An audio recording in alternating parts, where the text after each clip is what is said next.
All right, what's up, guys? My name is Daniel. If you haven't guessed from the title, I am a flight attendant. And today, this idea came across my mind. I should probably get to making a video on how to prepare for a flight attendant interview. I have talked to a lot of people, and anytime I bring up the fact that I am a flight attendant, they're like, oh, I've always thought about doing that. And everybody says that, everybody's thought about it, but most people don't go for it, or at least try and apply. I always tell people, if it's even crossed your mind one little bit, might as well apply, and then say you do get a job offer. That's when you can actually go ahead and make the decision whether or not you would like to do this do this thing. So anyways, I compiled a list of 7 steps that you should follow to prepare for your interview. Some of the steps are very obvious, or should be obvious. So let's get started. I really wanted to get this going because with COVID winding down to an end, I know most airlines are now either hiring or looking at beginning to hire again as more and more people are traveling. So let's go. Step number 1 is, I was gonna say show up on time, but honestly, it's show up. One of my best friends is a business owner, and I have heard many times that people literally don't even show up for a job interview. It blows my mind, but it happens. So step number 1 has to just be show up. And of course, show up early. Not even on time, show up early. Let them know that you are excited for this potential position. Step number 2, dress to impress. You cannot be overdressed. In my opinion, for any event, you can't be overdressed. I mean, show up to a baseball game in a suit and tie, go for it. Nobody's gonna judge you in a negative way. They're just gonna be kind of impressed. So show up. Obviously, for this job, you wanna be very dressed up, suit and tie. Go for a bow tie if you're feeling a little frisky. For women, obviously a dress, if not a dress, button-up blouse, skirt, high heels. You gotta look, you just stand out, okay? Step number 3, you have to have a personality from the moment you set foot on property. Your interview does not start when you walk into that interview room. When you get there, you're probably going to encounter some sort of security guard, maybe at the gate, in the parking lot, wherever you are.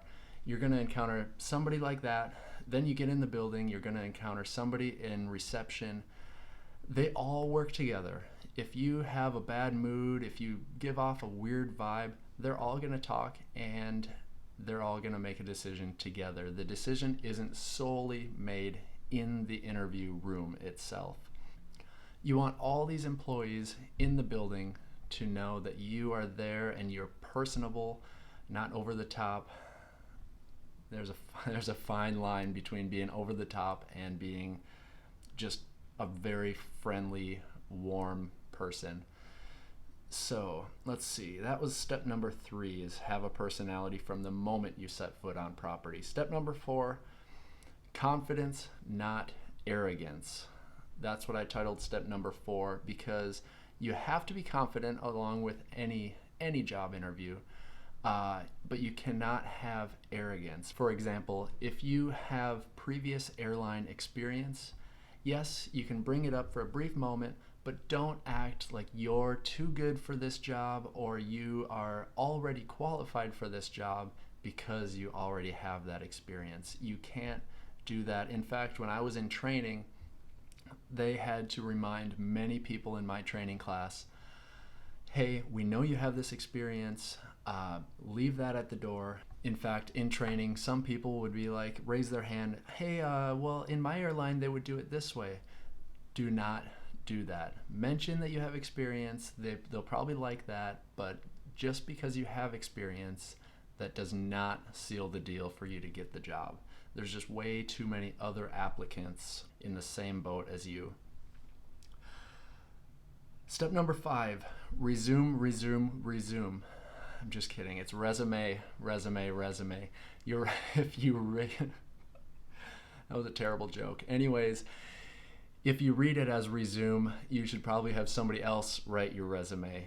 In fact, even if you think you have a great resume, send it to some friends. See if they can kind of proofread it. Make sure it is perfect. There are plenty of websites out there that have templates that you can kind of copy.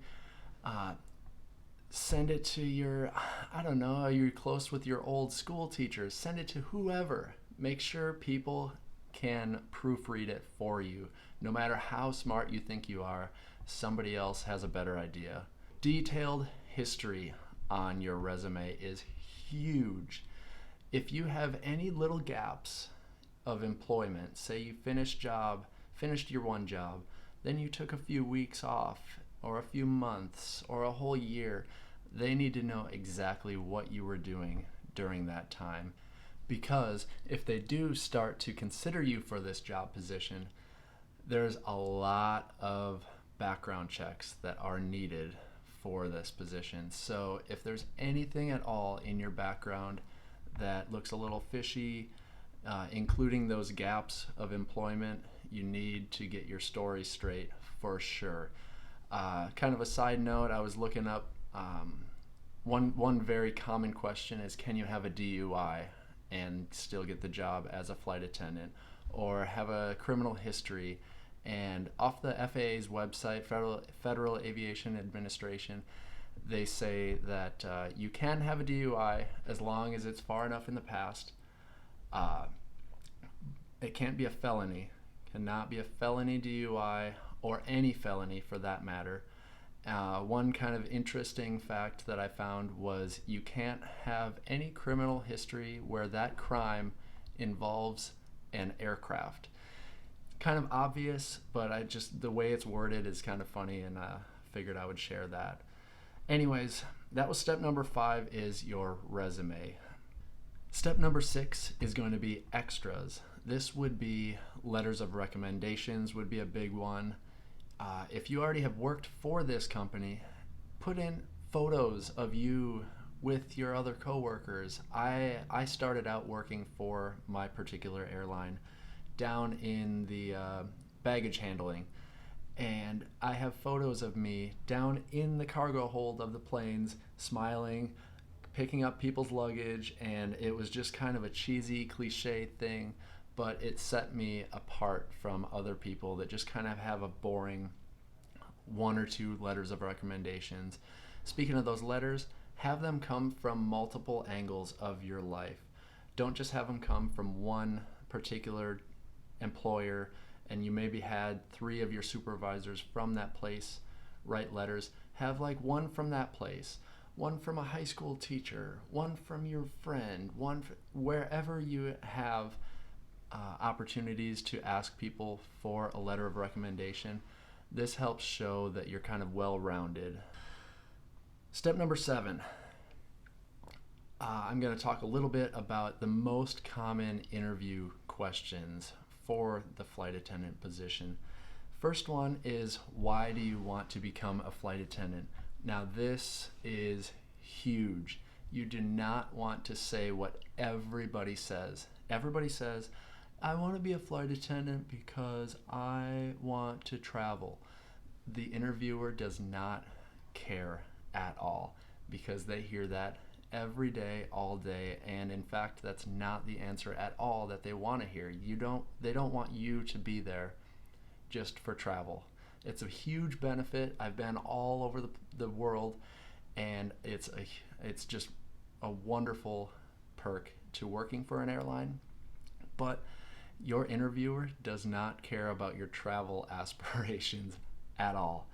What they want to hear is you're a people person, you're a first responder. That's what you're actually being hired as. You are a first responder.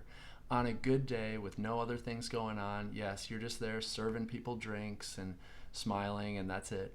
But you're being hired to evacuate people off of this airplane when it is on fire. So because of that, you need to let your interviewer know that you know exactly what the job entails. Second thing you can say is that you just really enjoy people. When I was hired, I was in my interview, and like I said, I was a baggage handler for this airline.